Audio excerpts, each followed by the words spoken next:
Yo, so I go on. Yeah, me know me late with this story, but look, Alkaline just shell down London in a way that proves him still at the top tier name in dancehall. This is important, you know. I'm gonna explain why later on down in the video. No debate, hands down. Alkaline did it again. The man himself brought New Rules concert to the OVO Arena, Wembley, and the turnout was nothing short of incredible. We're talking about 11,800 people packing the venue to the brim. 11,800, a specific number. Why did I use that? Well, I inside information from someone who was a part of the thing, so we don't try to discredit the artist. Some people say, yeah, 90,000 turnout. No, the arena can hold 90,000 people, but the part that they use, 12,000 max. And Alkaline pull 11,800, which is tremendous. And that is just a turnout rate. Understand some more tickets are gonna sell. People are gonna always buy tickets and them now go at the show.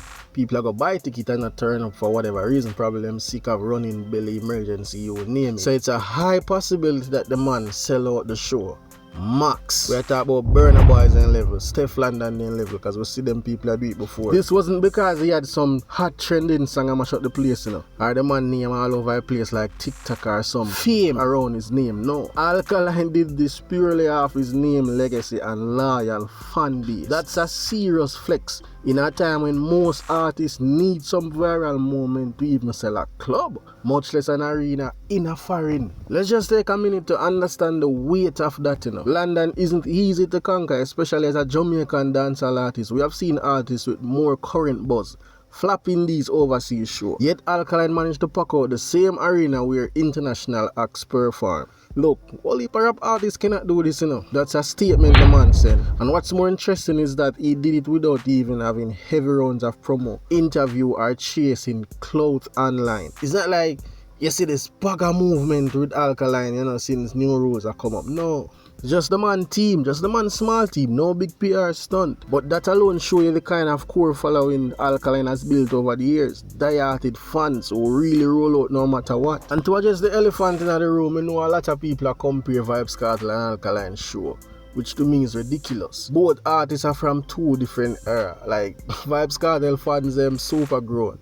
You know, I hope a big people who have their money, people who can afford certain things, and the man take years of establishing that amount of fan base. So of course, I'm gonna have way more followers, way more people are gonna turn on for him show. And the man just a fall out from prison. Long time, he not touch them Sylia. It's not the first Alkaline to keep no rules overseas. Him do it in Florida before. Some people say, yeah, chicken money the man show keeper compared to Vybz Kartel. Like, yeah, we know there's a huge difference. But y'all need to understand as soon as Vybz Kartel season back in, I think him show them can't go be so high. As soon as the man make a circle around the globe and do all I show them and do it all over again, me I telling them.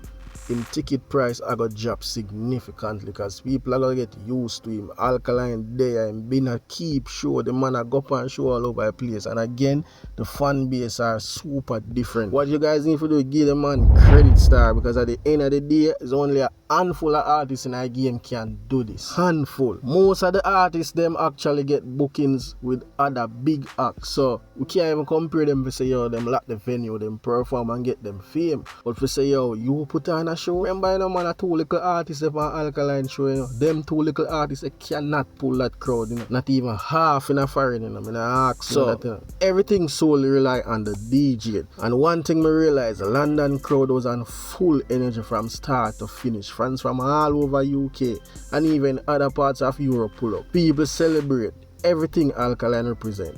The rebel spirit, the clean image and the polished stage presence that separates him from the nice.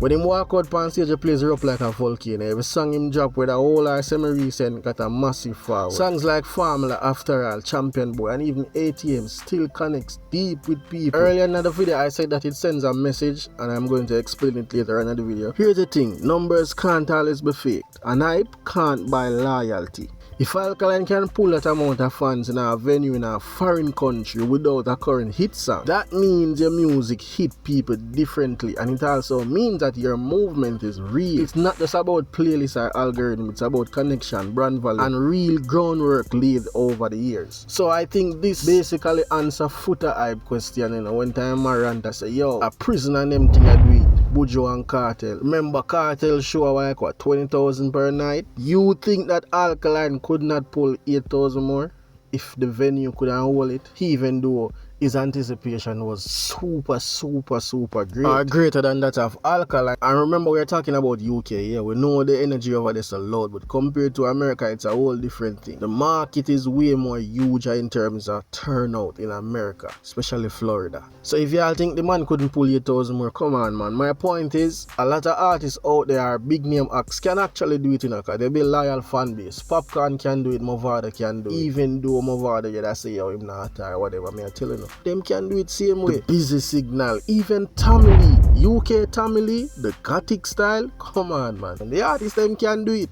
We just need to see it more often, so the man them need to step out and, you know, find the right PR them and do the right thing, brother. Put on some decent show. The artists them need to also come together and make it happen. Our presence in the international market is super low compared to other genres.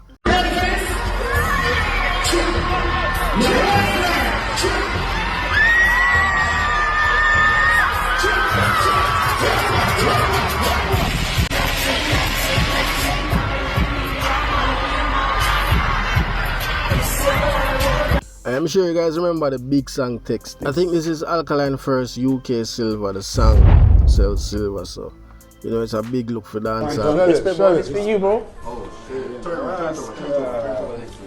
Yeah, man, one time, man, come on. Silver, go on. Come on. In the UK, international. Yeah. Wicked. Come on, bro. That's you, bro. Yeah, man. Respect, bro. Every time, bro. Family. Respect, come on, man. Kill it, man. You know, I am one of them who always have beat Alkaline for the past 3 years about putting out quality music, good music. One, I believe in brand already established to a level where, you know, him can conquer the thing to the next level. But the fact that him withdrew, you know, certain things from the business, like, you know, the trend value him normally act, which I am going to talk about in another video. I'm going to drop a Shano video, explain Shano, you know, cycling of the music industry, and I use Alkaline as an example because me realize him drop it, and I'm talking about the trend cycle, which was a very key role in the Alkaline entire career. If you remember in the early days, some people will say, yo, on music, boss him a shot value, but it was always about trending cycle. I just said this to say, yo, if he did really continue on the path there, dancehall would have be to a next level where them young artists, they will see him pull up on stage. It would have been a way more greater impact because they would have not been exposed to certain things. Because none of them follow him in them Jackie style. But him as a pioneer never really finished the thing. He never conquered the thing to the next level. But when we build a really good fan base, and fans, my question I say, whether or not him relevant in 2025? Yes, the London show is the ultimate answer. As I'm telling you, it wasn't just a concert, it was a statement, a declaration that the Vendetta bar still have it, still command attention and still a lead in his own unique lane. Alkaline just reminded the whole dancehall space that being out of the spotlight doesn't mean that you're out of the game, you know. You can move in silence and still dominate when it matters. And based on the reaction to this London show, it looked like the fans are ready for more. So him still have his relevance in the business. You know, him fan base huge. And if him never drop the ball, boy, I tell you. Viewers, what do you guys think? The show was successful, bad artists, but y'all need to tell the DJs, say, yeah, we need quality music now, bro. You know, full time now, we get quality music. We know you're bad, we know you establish your brand, we know you can't eat or fight, but the fans them need good music. The fans them need to tell him, say, the Vendetta fans them need to tell the DJ, say, yo, we need good music and we need an album.